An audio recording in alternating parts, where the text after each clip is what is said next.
El mulato plácido o el poeta mártir, de Joaquín Lemoyne. Capítulo 13.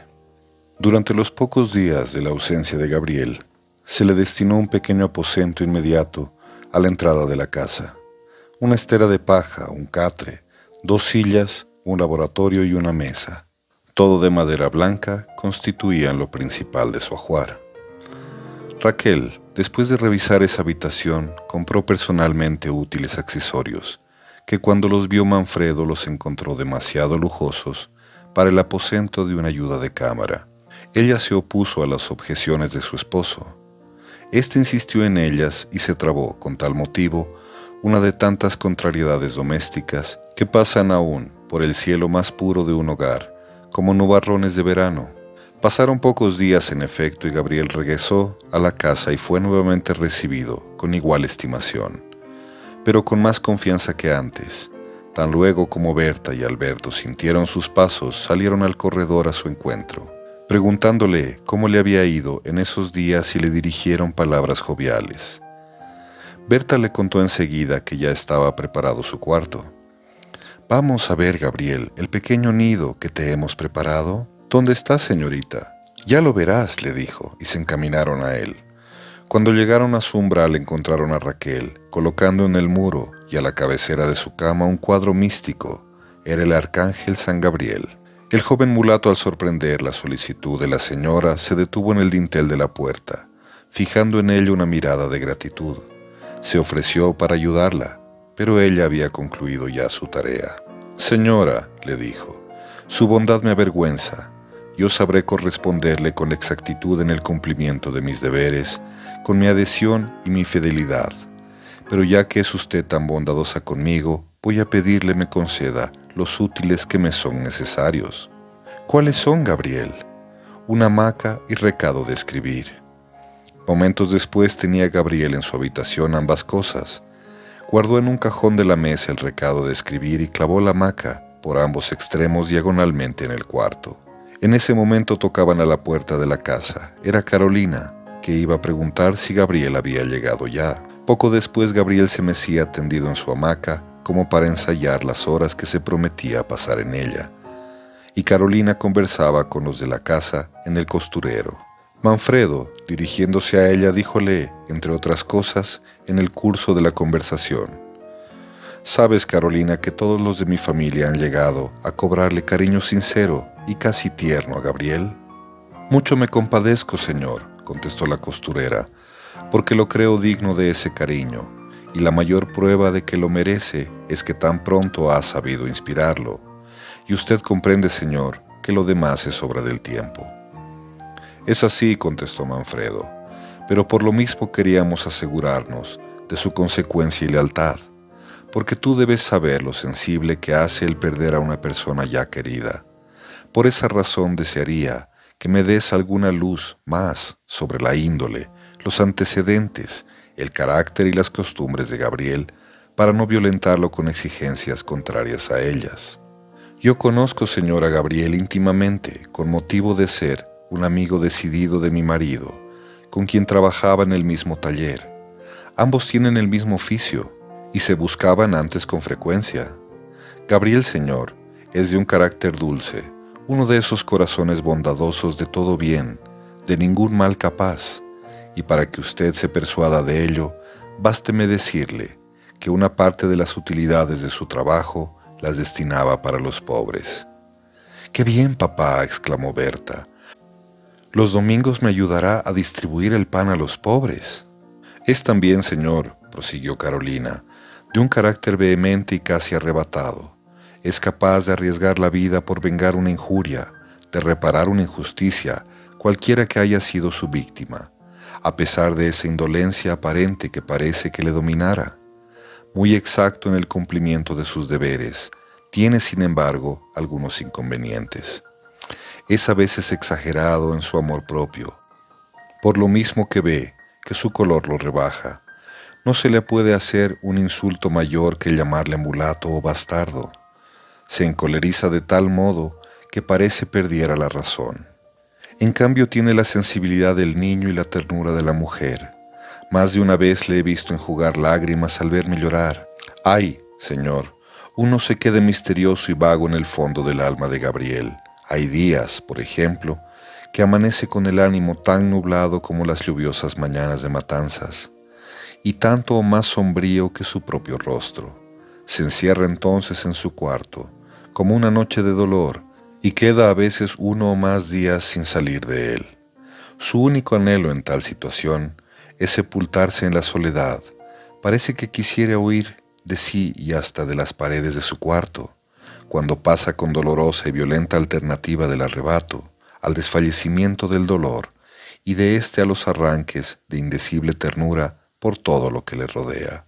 Yo recuerdo que una vez que estaba esplinático, mi marido y yo lo atisbábamos por el ojo de la llave de su cuarto, en el que hacía 24 horas que estaba encerrado, y le vimos golpear el suelo con los pies, pasearse desatinado a los largos de ese cuarto, tenderse después sobre un banco y ocultando su frente entre sus manos, llorar a lágrima viva y sollozar sin descanso, y alzar a ratos los ojos al cielo como implorando de él. ¿Y a qué atribuyes, Carolina, tan raras turbaciones en el carácter ordinariamente tranquilo y apacible de Gabriel?, dijo Manfredo. Muchas veces he pensado, Señor, en eso, y a la verdad que no me las sé explicar. Me he perdido en un mar de conjeturas por aliviar su situación.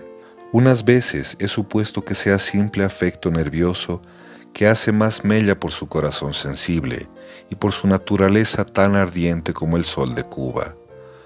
Otras veces que es un hombre soberbio a quien humilla su raza y su condición, o bien que guarda algún dolor secreto que amarga en íntimo silencio su existencia.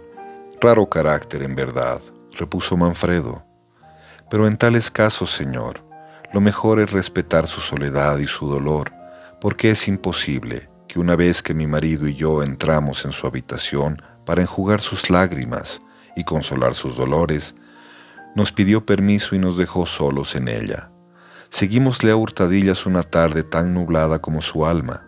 Su mirada estaba triste, su rostro pálido y la frente inclinada. Caminaba por las calles con quien no se da cuenta de lo que pasa, y con un aire de melancólica distracción llegó a paso lento hasta los extramuros de la ciudad. Se detuvo allí largo rato con los brazos cruzados y la vista fija en el cielo. Accionaba a ratos, parecía que hablaba consigo mismo. Contraía el ceño, haciendo, al parecer, un esfuerzo violento para recoger su espíritu y penetrar en él, como quien orilla espantado el abismo, resuelto, sin embargo, a arrojarse a su fondo. Pero no fue esto todo, prosiguió Carolina. Siguió su marcha paso a paso hasta llegar a la ribera de un bosque. Penetró a él en momentos que ya comenzaba a cerrarse la noche. Sentóse a la sombra del bosque sobre el tronco de un árbol caído y quedó largo rato apoyado de codos sobre sus propios muslos y la frente oculta entre las manos. Parecía, Señor, la sombra del dolor, y en efecto, como una sombra melancólica se deslizaba por entre los árboles del bosque, vagando errante y al parecer sin sentido.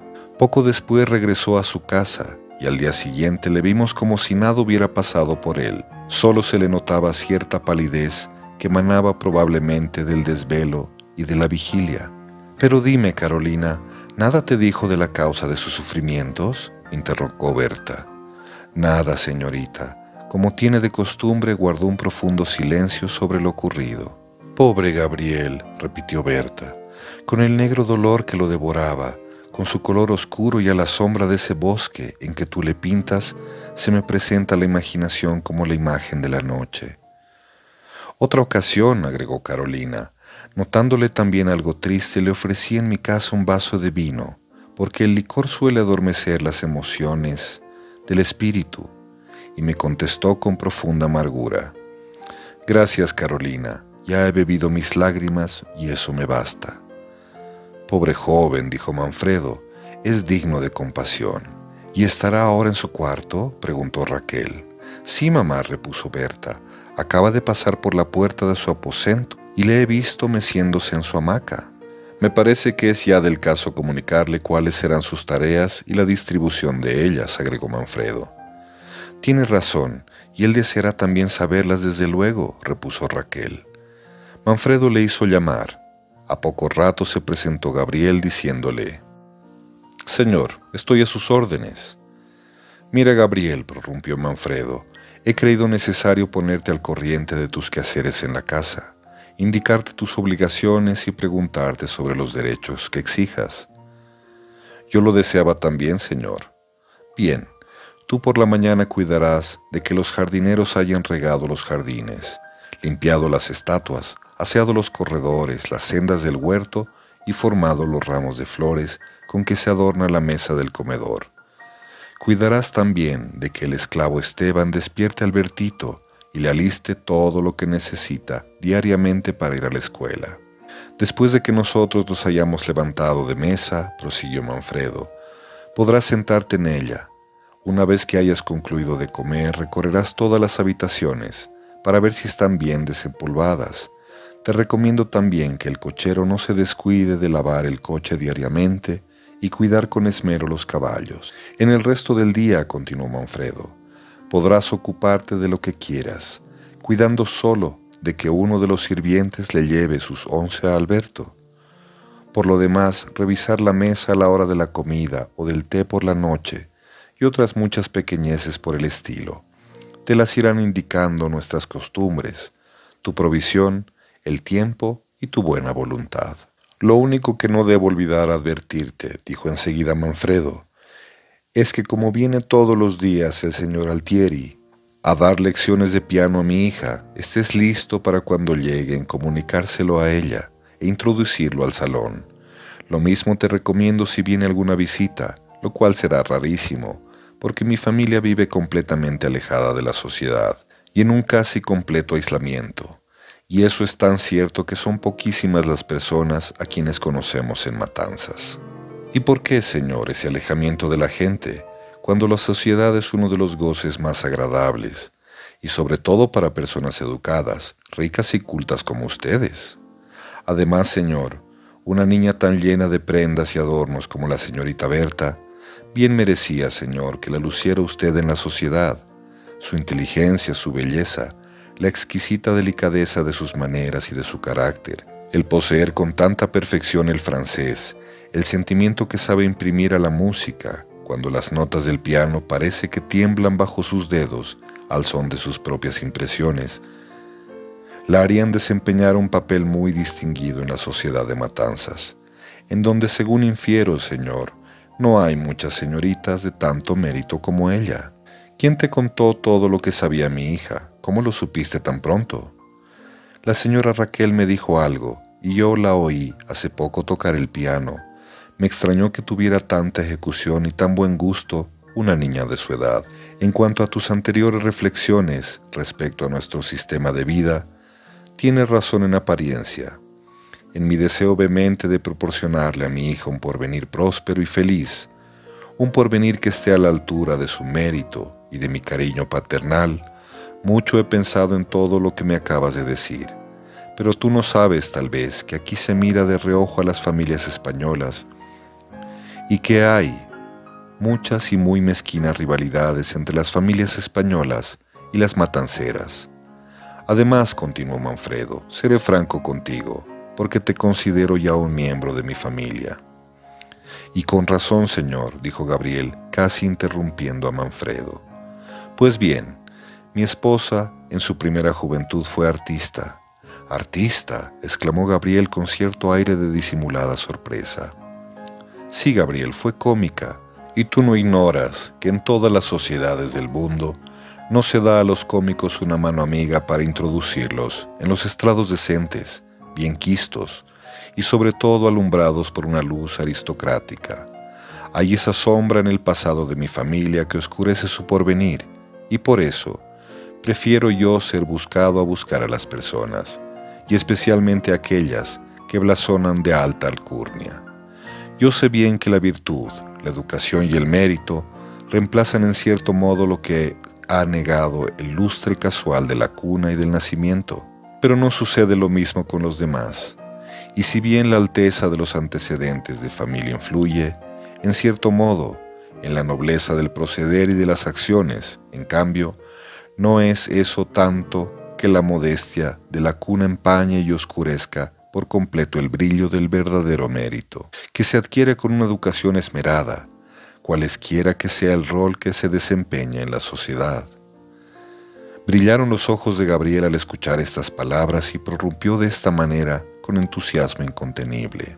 Yo pienso, Señor, como usted, y voy más allá en mis ideas a ese respecto. Desdeñaría dar la mano a un blanco muy lleno de ínfulas y pretensiones infundadas y ridículas, pero que sin embargo, como hay muchos, pisoteara su honor y su delicadeza, que a un pardo modesto y oscuro que no tiene más pecado que la fatalidad de su color, más mancha que su raza, de esa raza que vale tanto como cualquier otra, a un pardo, Señor, en cuyo seno latiera un noble corazón, y en cuya inteligencia ardiera esa chispa celeste que se llama el talento, y que es el don más precioso que Dios concediera al hombre. Además, Señor, continuó Gabriel, la fortuna es el ídolo que adornan las sociedades modernas. El oro reemplaza a todo, y aún el talento, la belleza y la virtud pasan gachas y abatidas delante de ese rey altivo. Y con usted, Señor, ha sido pródiga la suerte en concederle ese elemento de felicidad. Según entiendo, ¿no es verdad, Señor? Sí, Gabriel, es así, pero, entre tanto, continúa. Bien, Señor, una mujer colmada de virtudes y adornos y un hombre lleno de mérito tiene hoy en día menos abierto el paso que uno de esos marranos adinerados de frac y guante, que es el tipo de los dandis de nuestras sociedades. ¿Qué será entonces si la fortuna se asocia al mérito como sucede en su familia? No, Gabriel, no legan las cosas a ese respecto. El extremo exagerado que tú supones, tú las ves a través de un lente de aumento. Yo he visto aún en las sociedades más metalizadas predominar el mérito sobre la fortuna. He visto 1000 veces doblegarse al rico ante la legítima altivez del talento. He visto al opulento comerciante, al rico propietario, pisar con respeto los umbrales de la casa del abogado Nobel, del joven literato, y estrecharle la mano con cierta timidez que revela la conciencia de su inferioridad. He notado en los salones llamar y merecer estos todas las consideraciones y aquellos hacer un papel pálido, silencioso y desairado. Raquel y Berta escuchaban sorprendidas la conversación de Gabriel al ver tanta cultura en las palabras de ese modesto mulato y tanta claridad en su inteligencia. En cuanto a tu salario, Gabriel, dijo Manfredo, será el mismo en que convinimos el otro día. No hay cuestión, señora, a ese respecto. Eso o lo que usted le parezca mejor. Voy sí a suplicarle más bien, señor, que durante los primeros días me permita usted asistir 1 o 2 horas a mi taller para cumplir mi contrata con mi antiguo jefe. Hazlo cuando y cuantas veces quieras, que por mí no tendrás inconveniente alguno. Gracias, señor. Te pregunté, Gabriel, por tu vida pasada, por tus padres, por tu familia, y casi nada alcanzaste a contarme de ella, porque cortamos nuestra conversación a causa de haber tenido yo que salir entonces a la calle. ¿Lo recuerdas? Sí, señor, y en verdad preferiría no hablarle de mi pasado por evitar a mi memoria penosos recuerdos que me entristecen sobremanera. Sobreponte a ellos, Gabriel, y ábreme tu corazón.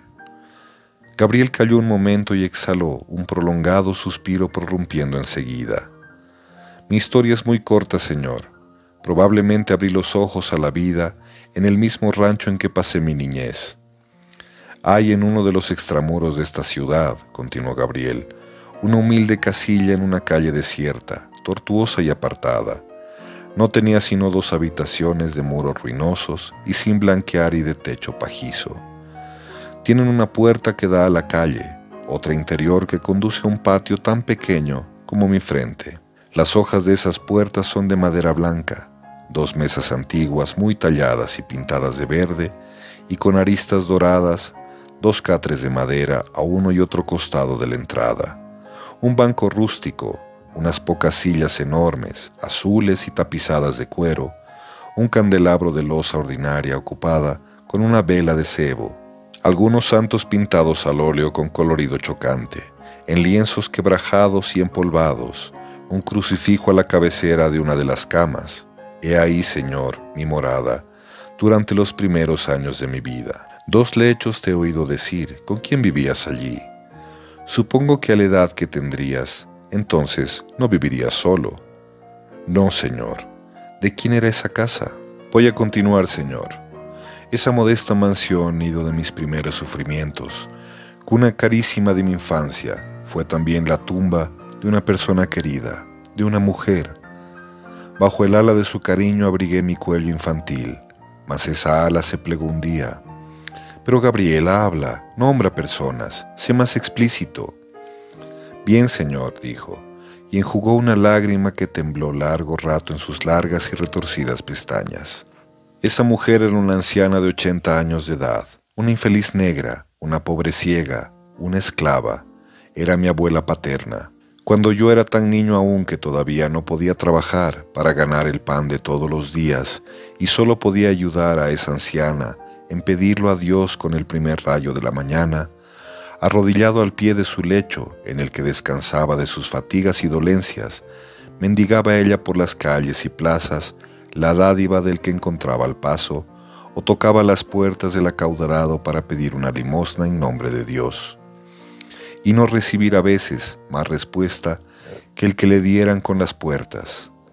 Cuando esa dádiva caía en sus manos, tenía la costumbre de besarla de gratitud, correr a casa para satisfacer mis necesidades, enjugar mi llanto cuando yo lloraba de hambre y pedir al cielo junto conmigo por su benefactor. Me tenía tanto cariño que jamás quiso la acompañara en su vagabunda mendicidad. Mientras ella salía me quedaba yo en casa. El único guía de la anciana negra era un pequeño perrito que la dirigía amarrado del cuello por el extremo de un cordón que lo hacía a 2 manos por el otro extremo. Cuando alguna vez al regresar a mi indigente morada oí el ladrido del perrito, se me abría el corazón. Acudí a la puerta en alcance de la mendiga y con la ansiosa sonrisa de mis ojos y de mi fisonomía le preguntaba, ¿hay pan hoy día? Apenas su planta tocaba el umbral y sus manos trémulas, extendidas e indecisas, empujaban la puerta del rancho.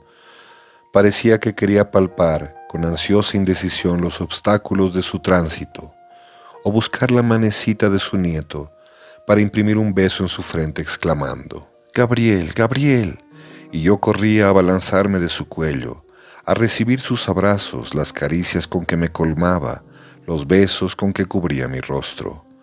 Ay, señor don Manfredo, el corazón se me rompe de pensar cuando recuerdo que si llegaba alguna vez mi abuelita, con las manos vacías, se dejaba caer sobre una silla, lloraba sin consuelo y sollozaba con indecible amargura, ocultando su frente entre las manos y procurando encubrir su llanto para no ocasionar el mío, porque yo lloraba también cuando la veía llorar. Apenas la notaba afligida me ponía a su lado, la pasaba con las manecitas por las mejillas y la cabeza encanecida y le preguntaba con acento lastimero, «¿Por qué lloras, abuelita?». Ella, sin contestarme a veces una sola palabra, levantaba las manos al cielo exclamando, «Oh madre, ¿de qué fueron tus entrañas cuando abandonaste a tu hijo?». Muy buena debió ser Gabriela esa anciana, muy buena, señor, y sobre todo muy caritativa. ¿Caritativa sin embargo de ser pobre? Sí, señor. Su caridad empezaba conmigo. Es por eso, señor, que para mí la caridad es la mayor de las virtudes. Si supieran, señor, los ricos cuántas amargas lágrimas enjugan conceder a los pobres los mendrugos de pan que caen de sus suntuosas mesas, de sus opíparos banquetes.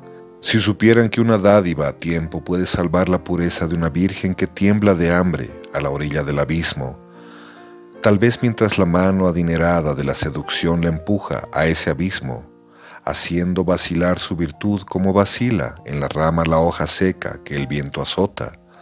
Si supieran que con un arranque de generosidad cortan el camino del crimen, de la prostitución o del infortunio, a infelices mujeres que se ven arrojadas a ese camino por la mano de la miseria. Si supieran que con esa dádiva enjugan la lágrima del huérfano desamparado, de la viuda desolada, del mendigo que toca a todas las puertas, entonces sabrían también que esa lágrima convertida en la perla la presenta a Dios en copa de oro, el ángel de la caridad. Oh, entonces, Señor, yo creo que ningún hombre daría la espalda a la mano que, extendiéndose delante de él, le intercepte el paso diciéndole: una limosna, por amor de Dios. Comprendo perfectamente toda la ingenuidad de tus palabras, porque ama siempre el sufrimiento y simpatiza con él todo el que ha sido educado en la escuela de la desgracia. Eso es tan cierto, Señor, que recuerdo que un día que pasaba por su calle, vi a la hija de usted repartiendo con su propia mano en la puerta de la casa el pan a los pobres. Me pareció percibir el aroma de las virtudes de este hogar, y me dije interiormente: el cielo cubrirá a esta niña de bendiciones y de felicidad. Y no me engañé al percibir desde lejos ese aroma, porque desde que yo me aproximé a esta casa, he visto en ella que es un Edén de piedad, y he deseado más de una vez besar la mano que me condujo a sus umbrales. Gracias, Gabriel. Cada momento se descubren en ti más y más nobles sentimientos. Palpita la sinceridad en tus palabras y en tu pecho un generoso corazón, pero prosigue tu historia porque me interesa más que la lectura de una romántica leyenda. Una mañana, Señor, nublada y tan triste que parecía más bien una tarde sombría, iba a levantarme de cama bajo la melancólica impresión de un sueño angustioso que me parecía, aún en despierto, que duraba todavía. Me restregué los ojos para disipar el sueño, y estaban húmedos. Probablemente dormía llorando. Me incorporé en mi lecho para saludar como de costumbre a mi anciana compañera y le dije: «Buenos días, abuelita», y me contestó con el silencio. Repetí el mismo saludo y me dio la misma respuesta. Sobresaltado y lleno de temor salté de mi cama, acudí a la suya, y su silencio era el silencio de la muerte. Yacía la pobre anciana durmiendo el sueño eterno, tanto más negro que el que acababa de soñar. El perrito aullaba a mi alrededor o se esforzaba por brincar sobre la cama. La pálida luz de una vela temblaba todavía desde uno de los rincones de la habitación, como temblaba sobre la pared la sombra de ese lecho de muerte. Mi única idea fue entonces correr a la calle desesperado y lloroso sin saber yo mismo por dónde dirigirme.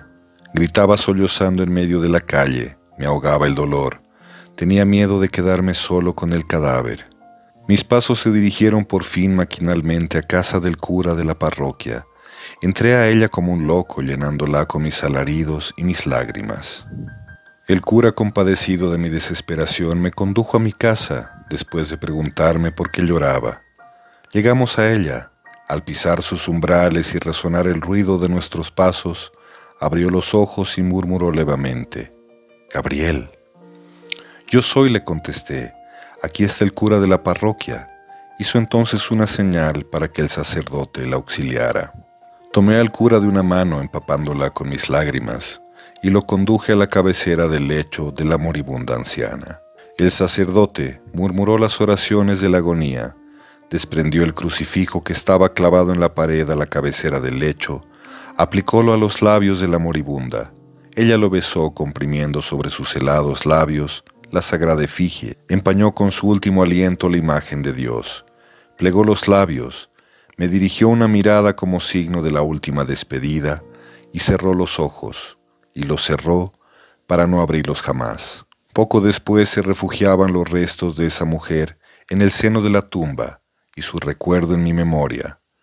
A la noche siguiente depositaba yo sobre su sepulcro, como un tributo a su memoria, una flor, una lágrima y una cruz, y gritaba como un loco y lloraba como un niño al borde de su sepulcro, y vagaba como una visión entre los sepulcros y a la sombra de los cipreses, pidiendo a sollozos a las cenizas de los muertos que evocaran sus sombras, que se levantaban de sus urnas para devolverme lo que el destino cruel me arrebataba.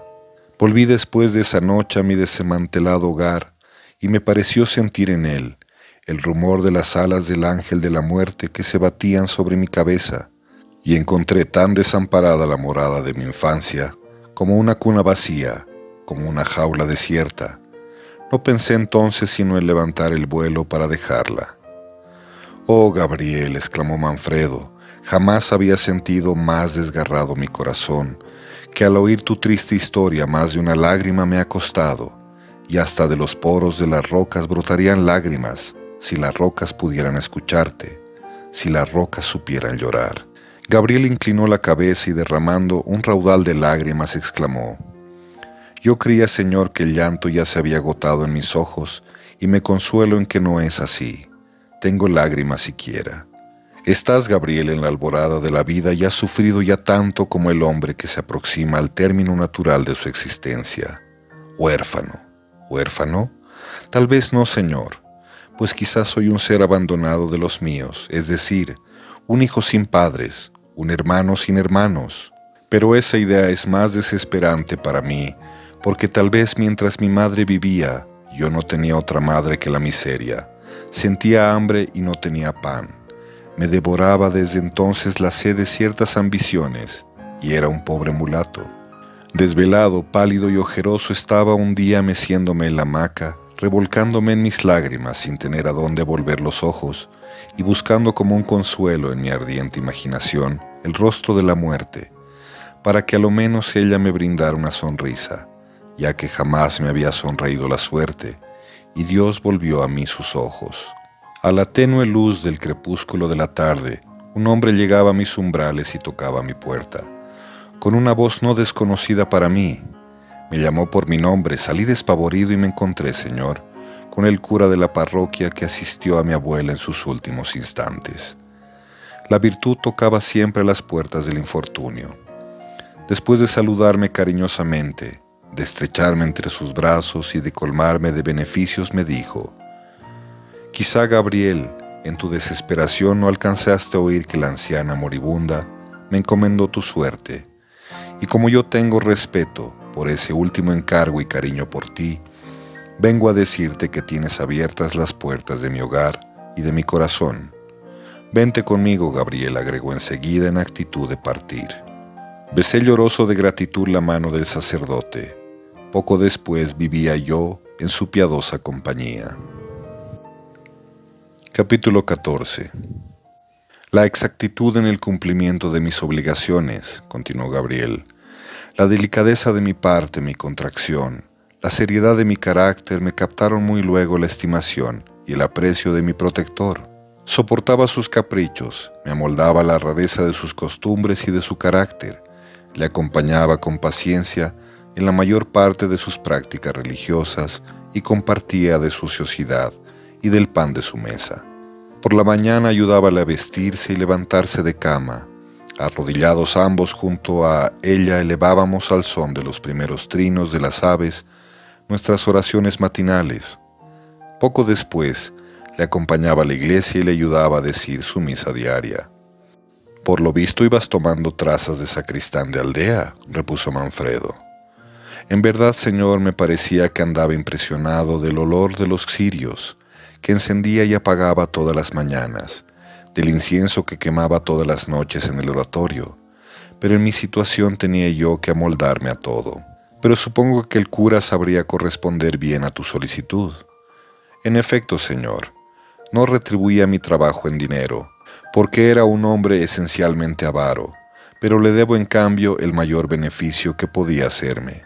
¿Cuál? Me enseñó a leer y a escribir. Me hizo estudiar el catecismo, la aritmética, la gramática y la geografía, y me daba sus lecciones con tanto más esmero cuanto veía mi facilidad y mi contracción para el estudio, del que se me maravillaba tanto que era el favorito de sus conversaciones con algunos sacerdotes amigos que le visitaban con frecuencia. Pero cuando vio que mi amor a los libros absorbía por completo mi tiempo y me hacía descuidar las prácticas religiosas que me había impuesto, comenzó a combatir mi decisión por el estudio, que era mi única satisfacción. Entregábame mis textos a horas determinadas, con excepción de mi catecismo y de un libro de oraciones. Pero esa restricción era imposible porque mi inteligencia tenía sed de ideas. Veíame rodeado de oscuridad y anhelaba la luz. Poco antes de la muerte de mi abuela, desesperado de ver que no podía desde su lecho socorrer mi indigencia con su mendicidad, ofrecí mis servicios por todas partes, Toqué a todas las puertas brindando mis fuerzas y mis brazos.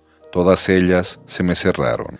Acudí a implorar la generosidad de la amistad y la amistad me dio las espaldas. Presentéme entonces a un artesano que tenía un taller de peinetería, como dije a usted otra vez, y me aceptó en él. Y con él, escasísimo fruto de mi trabajo, pude llevar un pan al lecho de mi abuela. El cura que estaba al cabo de todo esto, y a fin de que mi decisión, quizá exagerada por el cultivo de la instrucción, no me alejara de las tareas piadosas, me determinó ciertas horas para que fuera todos los días a trabajar a mi taller. Eso lo hacía yo a pesar de mi invisible aversión al trabajo material, porque, en fin, estaba yo en el caso de obedecer. Así pasaron los días y los años. El tema favorito de mi conversación entre mis compañeros de taller era la triste situación que la esclavitud impone al negro cubano. Al son monótono de nuestras herramientas lamentábamos la servidumbre de esa raza que gime oprimida bajo las plantas del amo. ¿Cuándo dejaremos de oír, nos decíamos, el ruido de las cadenas de los pobres negros confundido con sus clamores y el chasquido del látigo que desangra sus espaldas? ¿Cuándo dejarán de besar humillados la misma mano que azota su rostro abochornado, como si no fueran hermanos de los blancos e hijos de un mismo Dios? Y ciertamente no es, Señor, lastimera la suerte de esa raza degradada, continuó Gabriel. Tan creo que es así, dijo Manfredo, que te aseguro que pienso como tú, sin embargo, de ser español. Me ha contristado siempre que mis paisanos, los hijos de la metrópoli, exploten el fruto del sudor de la frente del negro infeliz, sin darle en retribución de sus servicios y de su sumisión otra cosa que el condenarlos con frecuencia a ver su pobre choza devorada por las llamas del incendio y las cenizas de esa choza aventadas al viento. Es que usted, Señor, es un hombre generoso, antes que español, y ansía el bien de su patria sin desear el mal de la ajena. Pero en fin, Gabriel, continúa la narración de tu pasado, que ya te he asegurado cuánto me interesa. Bueno, Señor, cierto día al ir de mi taller a la casa del cura me encontré en la calle con dos artesanos que probablemente venían de una de las 1000 casas de juego que plagan, como una peste este país, porque parecían estar algo ebrios, pues usted debe saber, Señor, cuánto se entregan los artesanos a todos los vicios, sin incluir los más repugnantes, en esos lupanares en que se pierde el tiempo, la plata, la moral y la salud. Pero bien, ¿qué resultó del encuentro? Esos hombres, Señor, me habían oído cierta ocasión lamentarme con lágrimas en los ojos de no saber quiénes eran mis padres, de no haber recibido jamás una caricia maternal, de ignorar qué entrañas me dieron a luz, qué seno alimentó mi infancia con su sustento propio. Mi dolor de entonces, que es mi dolor de siempre, merecía respeto, y sin embargo apenas esos hombres me divisaron de una a otra vereda de la calle, detuviéronse en actitud insultante y me gritaron diciendo: «Allá va un bastardo». Ese dicterio penetró en mi alma como la fría hoja de un puñal. El eco de ese grito humillante resonó en el fondo de mi corazón y resuena hasta ahora en mis oídos. Mi primer ímpetu fue lanzarme sobre mis agresores, que para herirme escogían la cuerda más sensible de mi corazón. Avancé algunos pasos hacia ellos, ebrio de cólera y de exaltación, pero recordé que estaba solo y ellos eran 3, que yo era un adolescente y ellos ya hombres.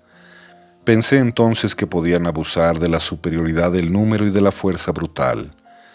Hice un esfuerzo supremo para refrenar los impulsos de mi carácter naturalmente impetuoso y el despecho de mi amor propio herido en lo más íntimo, y resolví contarle a mi protector el agravio que me había sido inferido para que él lo reparara. Acudí al efecto a su casa y me presenté a él pálido, demudado y trémulo. Quise referirle el lance ocurrido, pero mi corazón palpitaba con tal violencia que se me cortaba la respiración. Quería articular una palabra y la palabra moría en mis labios a la par que la indignación ardía en mi alma. Balbuceé por fin una frase ininteligible. Mi pecho jadeaba y la voz se me anudaba en la garganta, como la vaga articulación del mudo que batalla angustioso pero en vano por arrancar el sonido que imita la palabra. «Pardiez, que tu exaltación subió de punto. Por cierto, señor. ¿Y qué resultó en fin? El cura contemplaba atónito mi turbación. Después de un momento en que quedó silencioso y paralizado, me hizo una señal con las manos que parecía decirme: «Habla, ¿qué te pasa?». El brevario que leía en esos momentos sentado en una mullida butaca cayó de sus manos y rodó entreabierto a sus pies. Púsose por fin de pie y me dijo: «Por Dios, Gabriel, qué desgracia te ha sucedido. ¿Qué te tiene en ese estado de desatentada turbación?». «Pobre cura, qué gratuito fue el mal rato que le diste, Gabriel», exclamó Manfredo. «Enseguida, señor», prosiguió Gabriel, «se me aproximó el cura, y estrechando una de mis manos entre las suyas, volvió a decirme: «Habla, Gabriel. Mira que aquí estoy yo para aliviar tus amarguras, para consolarte en tus tribulaciones». Recobrando entonces paulatinamente la tranquilidad, le contesté: «No se alarme, señor, no es nada que importe una trascendental desgracia, pero sí una injuria que exige reparación». Contéle entonces calurosamente el lance que acabo de referirle a usted. El viejo cura por toda respuesta me miró fijamente y sonriendo con ironía me dio una palmada en el hombro y me volvió la espalda para tomar nuevamente su asiento. Al través de la indiferencia que mostró por mi indignación, me pareció en esos momentos notar en ese bendito sacerdote el rostro de la imbecilidad, arrellanando su obesidad en la butaca, y dándose una palmada en la frente exclamó un momento después: «Oh, Gabriel, solo a tu edad son excusables esos arrebatos insensatos, esos arranques propios solo de un temperamento bilioso y ardiente como el tuyo. Jamás me imaginé, señor, que diera usted tan poca importancia al hecho de ver mancillado mi decoro», repuse lleno de enfado. Insistiendo él, sin embargo, en su sonrisa agregó: «No seas niño, Gabriel. Así seré siempre niño, señor cura, y ojalá que de ese modo ni los viejos dejaran de serlo. Todo, menos el aprecio de sí mismo, puede envejecer en el hombre», le contesté. Con el ceño algo adusto y un aire un tanto contrariado por mi impertinente tenacidad, me dijo: «Todo, menos la falta de cordura, es tolerable en una persona que tiene sentido común». Subía de punto mi exaltación, y en tono casi enfático le dije: «Yo quiero y necesito saber, señor cura, si usted vengará esa ofensa por mí». «¿Venganza, Gabriel?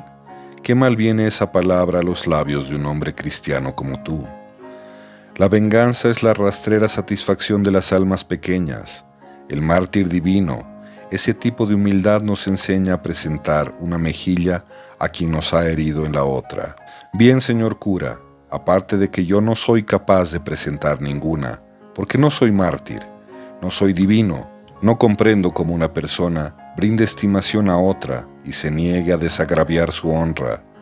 Por no desagradar a usted, no quise hacerme justicia por mí mismo, y harto me pesa».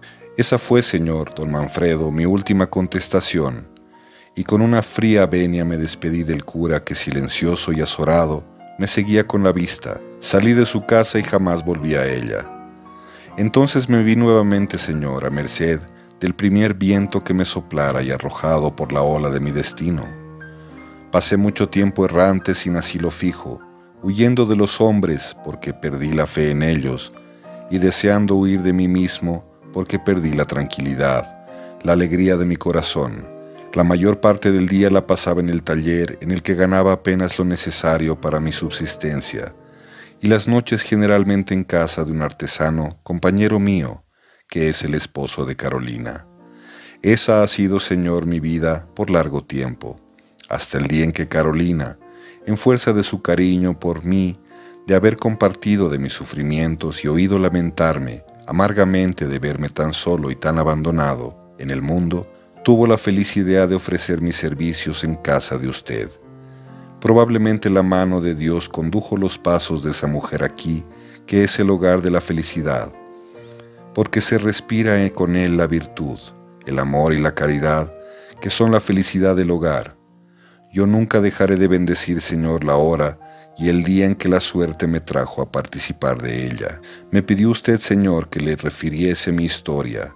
He ahí mi historia. Tal vez le he cansado con ella entrando en detalles que solo para mí pueden tener interés. Muy lejos de eso, Gabriel, te he oído con un agrado paternal, pues a pesar de que recién comienzas la senda de la vida, has dejado ya algunas fibras del corazón en las zarzas de tu camino. Así es, Señor. Y como yo, Gabriel, soy un hombre que ha sufrido mucho, comprendo y compadezco a los que sufren, porque los dolores humanos tienen eco en el corazón que los ha experimentado, porque la desgracia para quien sabe apreciarla tiene un atractivo más poderoso que la felicidad, y porque yo quería siempre consolar, llorando si es posible a los que lloran. Gabriel, como cansado de sufrir y de recordar sus sufrimientos, inclinó la cabeza y calló. Capítulo 15. Profunda fue la impresión con que Raquel escuchó esa larga conversación entre Manfredo y Gabriel, y tan profunda, que cuando aquel volvió el rostro a su esposa la encontró pálida con la cabeza melancólicamente reclinada en el espaldar del sillón en que estaba sentada y la mirada cargada de dolor. Manfredo, al verla así, se levantó de su asiento, se aproximó a ella y poniéndole tiernamente la mano en la mejilla le dijo: «¿Qué tienes, mi Raquel? De algún tiempo a esta parte te veo dominada constantemente por una tristeza indefinible. Yo no sé cómo ni por qué sepultas tus sufrimientos en el fondo de tu alma, sin hacer partícipe de ellos al compañero de tu existencia. ¿Me he hecho por ventura indigno de tu confianza? Muy lejos de eso, Manfredo. Lo que tú supones en mí el efecto de un sufrimiento íntimo no es sino a veces un malestar físico. ¿Te sientes enferma, Raquel? Sí, siento algo afectado el corazón. Tengo una constante opresión al pecho que llega a empalidecerme». Manfredo la levantó de su asiento, le dio el brazo y conduciéndola a su alcoba la reclinó cariñosamente sobre su lecho. Abrigóle los pies con la colcha de pieles y después de imprimir un beso en su frente y alisarle el cabello que ondulaba al descuido sobre sus sienes, se retiró para dejarla reposar tranquilamente. Raquel, tendida sobre su cama con un brazo ligeramente replegado sobre el pecho y el otro caído con abandono, cerraba los párpados como esforzándose para reprimir con ellos un torrente de lágrimas oculto. Días y meses habían pasado sin que nada enturbiara la tranquilidad de ese hogar. Raquel, consagrada a sus labores domésticas y sus piadosas devociones, Berta al estudio de la música, el bordado, a la lectura y al cultivo de las flores, Albertito a sus tareas escolares, Gabriel al cumplimiento de sus obligaciones caseras. Padres e hijos cobráronle a éste un cariño tal como si estuvieran ligados a él no solo por la comunidad de la vida, sino por lazos de sangre. Y él, lejos de engreírse, pagaba con usura, cariño por cariño. Jamás se acostaba por la noche sin que todos lo hubieran hecho antes, sin que estuvieran apagadas todas las luces de la casa. La recorría siempre, mientras los demás estaban entregados al silencio, la oscuridad y el sueño. Los sirvientes le tenían una respetuosa estimación.